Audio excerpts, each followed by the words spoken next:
क्या कभी आप खुद को शीशे में देखकर चौंक जाते हैं? आपका चेहरा कुछ बदला हुआ लगता है, सूजा सा या फिर फूला सा। आप ये तय नहीं कर पाते कि ऐसा वजन बढ़ने के कारण हुआ है या आपके चेहरे पर अचानक से ब्लोटिंग दिख रही है, यानी कोई सूजन दिख रही है। हमें सेहत पर कई मेल्स आए हैं जिनमें लोग इस दिक्कत का जिक्र कर चुके हैं। अव्वल तो लोग ये जानना चाहते हैं कि उनका चेहरा ऐसे सूजा हुआ या फिर फूला हुआ रहता क्यों है। दूसरा सवाल यह है कि कैसे पता करें कि चेहरे का ये जो बदलाव है ये वजन बढ़ने के कारण है या फिर चेहरा किसी वजह से सूज गया है। साथ ही जानेंगे इसका इलाज।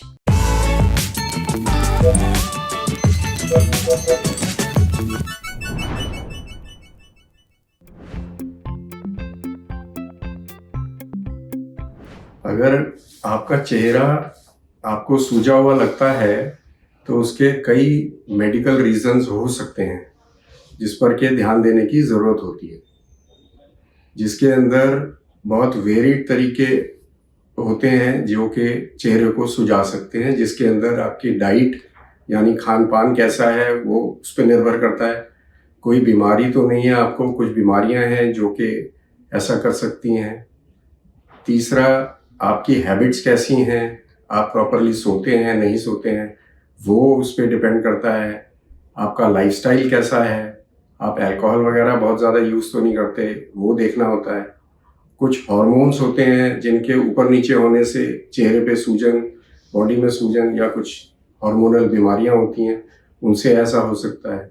और कुछ ड्रग्स या दवाइयां ऐसी होती हैं जिनसे कि सूजन हो सकती है। पहले नंबर पर अगर हम लें डाइट, तो डाइट में या आपके खान पान में अगर आप प्रोटीन की कमी रहेगी तो उससे चेहरे पर सूजन, बॉडी पर सूजन, खासतौर से चेहरे पर सूजन हो सकती है। तो दूसरा, जो जैसे मैंने बताया, अल्कोहल अगर आप ले रहे हैं, आपका खान पान का तरीका ठीक नहीं है और अल्कोहल का सेवन आप रोज़ कर रहे हैं, उससे भी प्रोटीन की कमी धीरे धीरे शरीर में हो जाती है, उससे सूजन हो सकती है। फिर कुछ बीमारियां हैं जिसके अंदर मुख्य बीमारियां होती हैं। अगर कोई आपको हार्ट की दिक्कत, लिवर की दिक्कत या किडनी की दिक्कत है तो उनसे चेहरे पर सूजन की शुरुआत हो सकती है और बाद में उनके जो और सिम्टम्स होते हैं वो भी आ जाते हैं। इसी तरह कुछ हार्मोनल बीमारियां होती हैं जैसे थायराइड की प्रॉब्लम या एड्रीनल ग्लैंड्स अगर हाइपर फंक्शन या ज़्यादा काम करने लगें, उससे बीमारियां होती हैं जो उसमें चेहरे पे सूजन आती है। विटामिन्स की कमी हो अगर, जैसे विटामिन B1 या थायमीन जो होता है उसकी कमी से बेरी हो सकती है, वो भी एक रेयर कारण होता है। आजकल बहुत कम मिलते हैं ऐसे मरीज, लेकिन वो भी चेहरे पर सूजन के कारण बन सकते हैं। बीमारियों के अलावा जैसे मैंने कहा, दवाइयाँ कुछ करती हैं जिसमें नंबर 1 दवाई होती है हार्मोन्स। हार्मोन्स में कौन से? स्टेरॉइड्स अगर आप ले रहे हैं तो स्टेरॉइड्स अगर आप लंबे समय तक लेते रहेंगे, गोलियां लेंगे या प्रोटीन पाउडर के साथ मिला के अपनी बॉडी बिल्डिंग के लिए इस्तेमाल करेंगे तो उनसे चेहरे पे सूजन आ सकती है। और लास्ट में जैसे बताया मैंने, हैबिट्स आपकी, अगर आपकी प्रॉपर स्लीप नहीं है, अगर आपको अल्कोहल आप डेली लेते हैं, अगर आपका स्लीप का पैटर्न ठीक नहीं है, अगर आपके स्लीप के घंटे ठीक नहीं है, तो ये सब चीज़ें मिलके भी चेहरे पर सूजन का कारण बन सकती है। अगर आपका ओवरऑल बॉडी वेट बढ़ा हुआ है, अगर आपको लग रहा है कि सूजन सभी जगह है, पूरे बॉडी में है, हाथ पैर और चेहरा सभी पे अंदर सूजन है, या वो थोड़े ज़्यादा पहले से मोटे हो रहे हैं, तो वो ओबेसिटी के कारण हो सकते हैं। अगर केवल चेहरे के ऊपर ही सूजन है, हाथ पैर बिल्कुल पतले पतले हैं, तो वो ओबेसिटी नहीं है। दूसरा, इसको नापने का तरीका है अपना वेट देखें। अगर रेगुलरली आप अपना हर 15 दिन में वजन कर रहे हैं और उसमें वजन बढ़ता जा रहा है हर बार, तो वो ओबेसिटी के कारण है।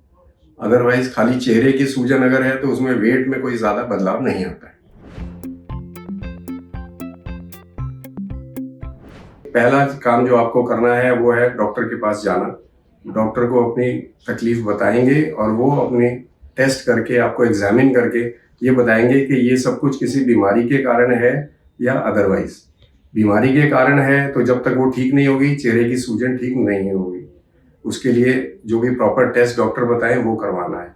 दूसरा, आपको देखना है कि क्या आपकी डाइट ठीक है, क्या उसके अंदर आप अल्कोहल का सेवन तो नहीं कर रहे हैं, क्या उसके अंदर आप नियम से समय से खाना वगैरह लेते हैं, क्या आपकी डाइट में प्रोटीन की मात्रा ठीक ठाक है, क्या आपकी डाइट में विटामिन की मात्रा ठीक है। अगर ये सब में आपको डाउट है तो आप अपने डाइट को थोड़ा चेंज करें, प्रोटीन की मात्रा बढ़ाएं, प्रोटीन वाली चीज़ें जैसे कि दूध, पनीर, दालें, इनका सेवन ज़्यादा करें और रेगुलर समय पर एक्सरसाइज, वॉक, ये अपनी ज़िंदगी में व्यायाम को स्थान दें। और यदि आप अल्कोहल लेते हैं तो उसको बिल्कुल बंद करेंगे। किसी भी तरह के स्टेरॉइड्स बिल्कुल नो है, बिल्कुल नहीं लेने। ये चेंजेस आप करेंगे और अपनी स्लीप प्रॉपर रखेंगे, कम से कम 6 से 8 घंटे की स्लीप आपकी होगी और प्रॉपर स्लीप होगी, रात के समय होगी, दिन के समय नहीं।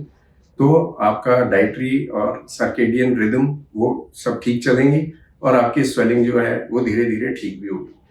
आपका चेहरा सूजा हुआ क्यों लगता है, इसके पीछे जो जो वजह हैं वो आपको डॉक्टर साहब ने बता दी हैं। अगर आपको भी ये समस्या है तो ज़रूरी है कि आप किसी डॉक्टर से मिलें ताकि जांच हो और फिर सही कारण पता चल सके। अब बढ़ते हैं सेहत के अगले सेगमेंट की तरफ, तन की बात। अपने बच्चों के लिए दूध की बोतलें खरीदने से पहले ये ज़रूरी बातें ज़रूर जान लीजिए।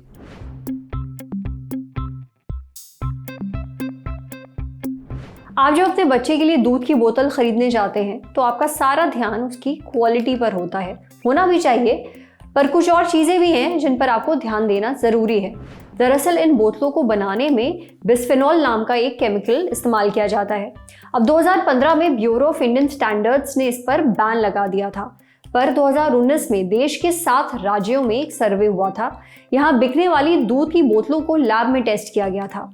टेस्ट में सामने आया कि इन बोतलों में अभी भी बिस्फेनॉल भारी मात्रा में मौजूद है। महाराष्ट्र, केरल, गुजरात, दिल्ली, राजस्थान, आंध्र प्रदेश, झारखंड और मणिपुर में 20 ब्रांडेड और नॉन ब्रांडेड बॉटल्स के सैंपल लिए गए। उन पर फिर टेस्ट हुआ। बिस्फेनॉल केमिकल सब में मौजूद था। बिस्फेनॉल एक केमिकल है जिसे प्लास्टिक बोतलों में इस्तेमाल किया जाता है और इसी वजह से प्लास्टिक जो है वो साफ लगती है, ट्रांसपेरेंट दिखती है और लंबे समय तक चलती है। पर इसमें एक दिक्कत है, ये केमिकल प्लास्टिक से निकलकर पानी और खाने में लीक करने लगता है। बिस्फेनॉल की वजह से ब्रेस्ट और प्रोस्टेट कैंसर होने का खतरा भी होता है। साथ ही ये केमिकल एस्ट्रोजन नाम के हार्मोन पर भी असर डालता है। इससे ग्रोथ और शरीर के बाकी फंक्शंस में दिक्कत आती है। तो दूध की बोतलें खरीदते समय आपको किन बातों का ध्यान रखना है? आप प्लास्टिक की बनी दूध की बोतल खरीद सकते हैं, पर जरूरी है कि आप इन बोतलों को समय समय पर बदलते रहिए। उनके टूटने या फिर खराब होने का इंतजार मत करिए। आप किस तरह का प्लास्टिक चुन रहे हैं इस पर ध्यान देना बहुत ज़रूरी है। बोतल खरीदते समय उसके लेबल को देखिए। अगर उस पर लिखा है बायो बेस्ड प्लास्टिक तो ये इस्तेमाल के लिए सेफ है। इस बोतल से कोई केमिकल लीक ना हो, इस चीज़ का ध्यान रखने के लिए जो इंस्ट्रक्शंस लिखे होते हैं उन्हें स्ट्रिक्टली फॉलो करिए। बोतलों को साफ करते समय उन्हें माइक्रोवेव में मत रखिए। उन्हें साबुन वाले पानी से धोइए और उबालना मत भूलिए। बोतल पर मार्किंग बनी हो ये ज़रूर देख लें, यानी आप कितना दूध बोतल में डाल रहे हैं इस चीज़ का ट्रैक रखिए। साथ ही वो बोतल लीजिए जिसका मुंह बड़ा हो, इससे दूध जो है उंडेले में आसानी होगी और बोतल का निप्पल सिलिकॉन का बना होना चाहिए। समझे? अब बारी है सेहत के आखिरी सेगमेंट की, खुराक यानी झक्कासी हेल्थ टिप। सोया चाप के शौकीनों के लिए एक बुरी खबर है, जितना हेल्दी आप इसे समझ रहे थे उतना यह है नहीं। पनीर के बाद वेजिटेरियन लोगों की सबसे फेवरेट चीज़ों में से एक है सोया चाप।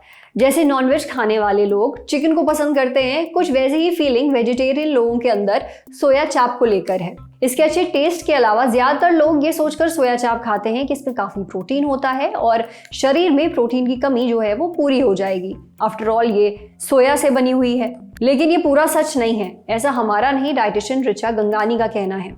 दरअसल डाइटिशियन ऋचा गंगानी ने अपने इंस्टाग्राम पेज पर एक पोस्ट शेयर किया है और इस पोस्ट में ऋचा दावा करती हैं कि जिन सोया चाप को हम प्रोटीन का अच्छा सोर्स समझकर खा रहे हैं उनमें असल में प्रोटीन नहीं बल्कि ढेर सारी कैलोरीज होती हैं।